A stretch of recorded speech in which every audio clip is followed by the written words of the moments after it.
But today I put on a program for kids of all ages, little kids and adults. Everybody who lives in this area should be aware of both types of snakes that live in this area. Not only the venomous ones, but also the constrictor snakes. And the two types of venomous snakes that we have in this area are the copperhead and the rattlesnake. The rattlesnake, of course, has a rattle on it, but the copperhead is two tones of copper.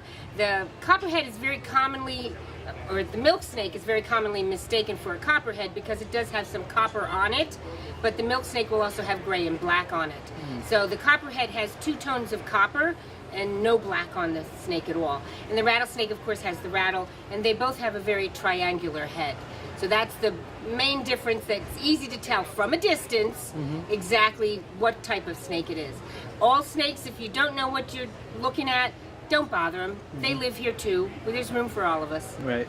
Now, where would you find primarily, I mean, we all live in the mountains here, but where would you primarily find like the timber rattlesnake or the copperhead?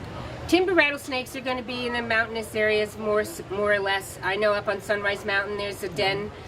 There's also a den in Vernon.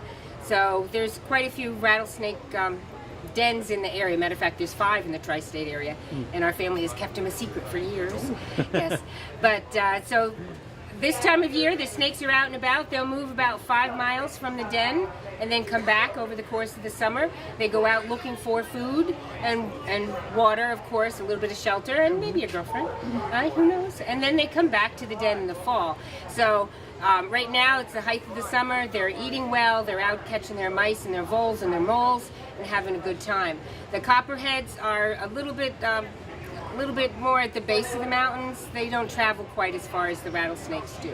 And you had talked earlier too about if you see a snake, it can strike within 2 feet. So if you see one in your yard, to get a garden rake. Yes. Can you just go over that? Sure. If you see a snake and it's in a coiled position, snakes in this area usually don't reach much more than 6 foot. From a coiled position, a 6-foot snake can only strike 1/3 of its body length, which is 2 feet.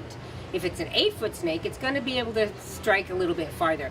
But from a coiled position, most snakes in this area aren't much more than 6 foot, and they're going to get a 2-foot leeway on them. So if you see one in your yard and you want to move them, you want them to go away, but you're not technically allowed to hurt them in any way. So you take a garden rake, which is about 5 feet long, and you scratch it on the ground on this side of them if you want it to go that way. If you want it to go the other way, scratch on the opposite side of the snake.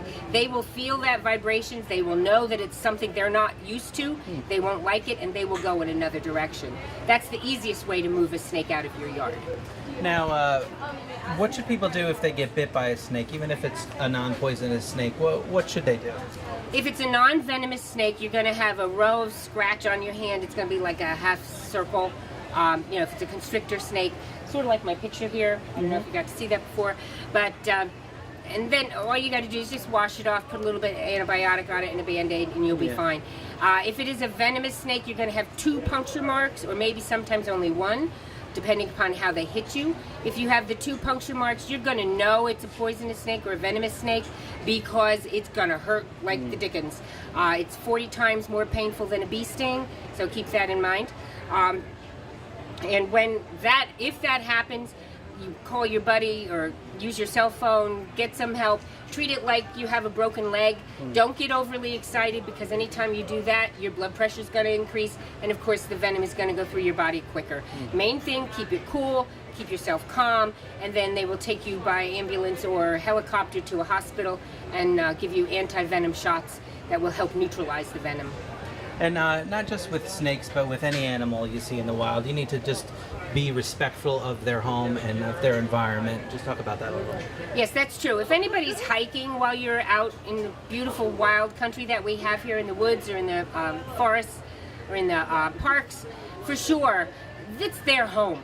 You're visiting their home. Be respectful. Don't throw rocks. Don't throw sticks. If you see a big animal, if you see a bear, stand up, make some noise, let them know you're coming, so they don't, you don't frighten them, you don't sneak up on them and scare them, because that's when they're going to have a stressful situation and they might do something that you don't want them to do.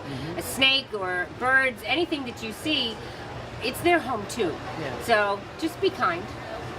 Absolutely. And space farms has been a staple in this County for a long time, over 90 years 90 now. years. So just give a plug for Space Farms and why people should come, and if they've been there before, come in.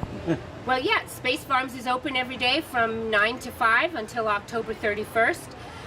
We have a 100-acre walking zoological park with over 500 different animals, with lions, tigers, and bears. Oh my! And of course, we're well known for the snake den. My brother Parker gets in the snake den and gives snake demonstrations and information. We do nursery feedings every day. The carnivores are fed every day at 12:45. So if you want to see that lion get a good chunk of Sussex County venison, come see us at 12:45. It's a wonderful place to bring your kids, a relaxing and enjoyable day.